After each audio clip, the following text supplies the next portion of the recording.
Hey everyone. Before we dive in, don't forget to subscribe to my channel for more stories like this.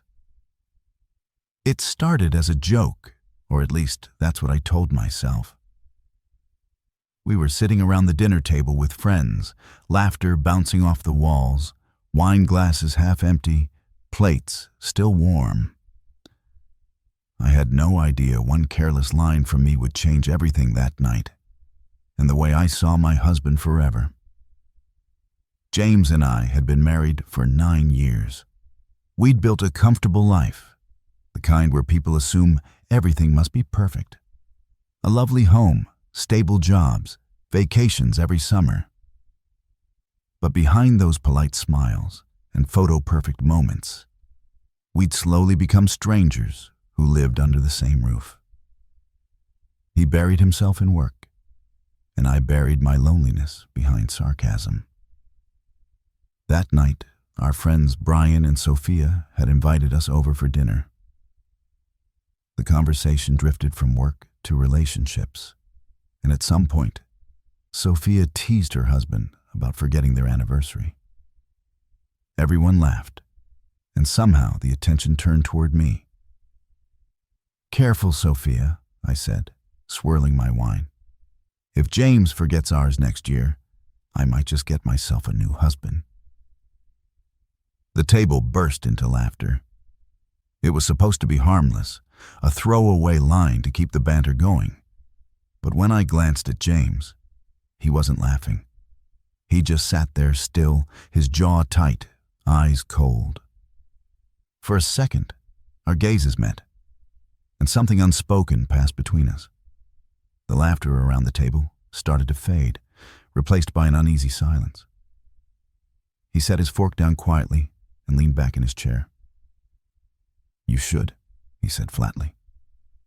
"Maybe then you'd finally realize it isn't the husband that's the problem." The air froze.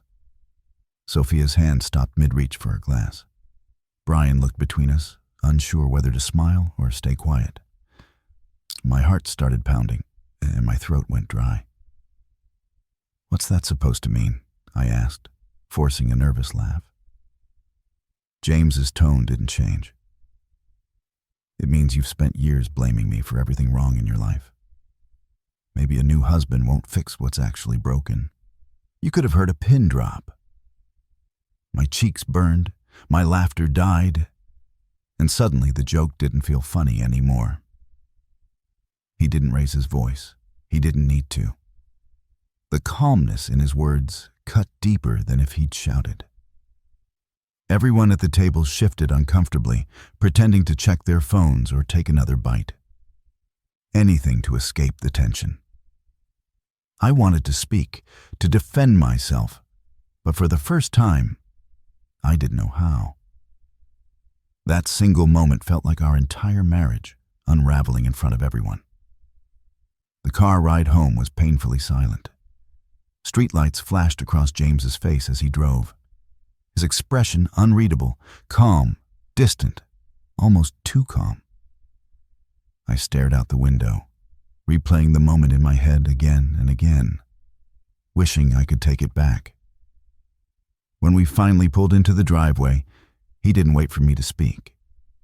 He stepped out, unlocked the door, and went straight to the living room. I followed quietly, my heart racing, unsure whether to apologize or defend myself. He poured himself a drink and sat on the couch, elbows on his knees, staring at the floor. "You think it's funny, don't you?" he said without looking up. "Turning our marriage into a joke for other people." I swallowed hard. "It was just a joke, James. You're overreacting." He let out a small, bitter laugh. "Overreacting? You humiliated me in front of our friends, Emily. Do you even realize how often you do that? How often you make me the punchline?" His voice wasn't angry. It was tired. And that hurt more than any shouting could have. "I didn't mean it like that," I said softly. "You've just been distant lately. I don't know how to reach you anymore. And sometimes humor is the only way I can get your attention." He finally looked up, eyes dark and filled with something I hadn't seen in years. Exhaustion. You don't try to reach me, Emily. You try to wound me. Every sarcastic comment, every jab in front of people. It's like you want me to feel small so you can feel in control. That hit me hard because deep down I knew there was some truth to it. He stood up and walked toward the hallway. "You don't need a new husband, Emily," he said, his voice quiet. "You need a mirror." And just like that, he disappeared into the bedroom, leaving me alone in the living room, shaking. The weight of his words crushed me, not because they were cruel, but because they were true. Somewhere between the years of missed date nights, long work hours, and petty arguments, I had stopped being his partner and started being his critic.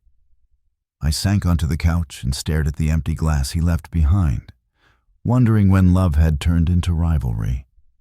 I thought about the early days, the late-night talks, the laughter that came easily, how he used to look at me like I was his entire world. Now I couldn't remember the last time I saw that look.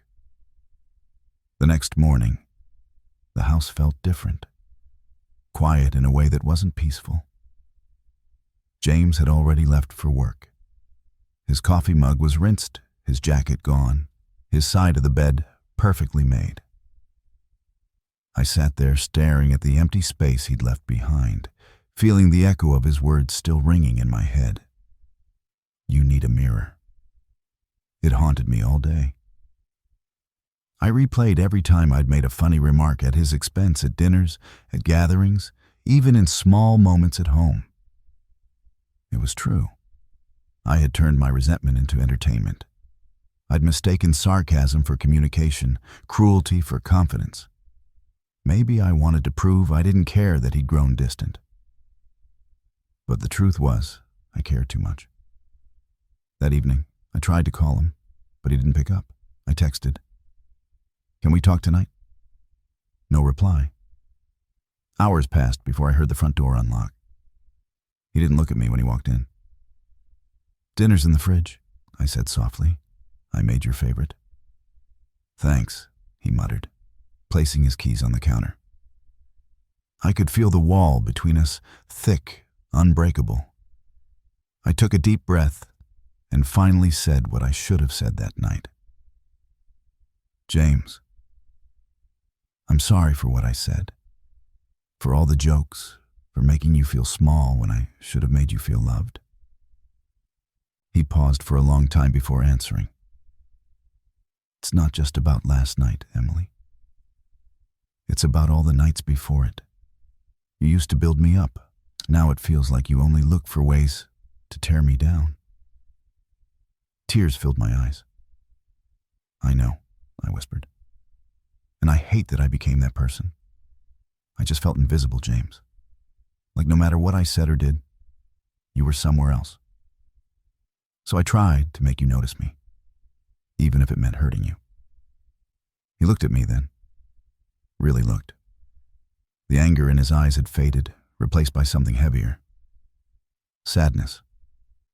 "We both stopped seeing each other," he said quietly. "You made jokes. I made the distance, and we called it love. We stood there, two broken people holding the pieces of something that used to be whole. I don't know if we can fix this," I said honestly. He sighed, rubbing the back of his neck. "Maybe not, but we can stop making each other the enemy." For the first time in a long while, we sat down and talked, not as husband and wife trying to win, but as two people trying to understand. And in that fragile silence, I realized something. Sometimes the harshest words are the ones that finally make you.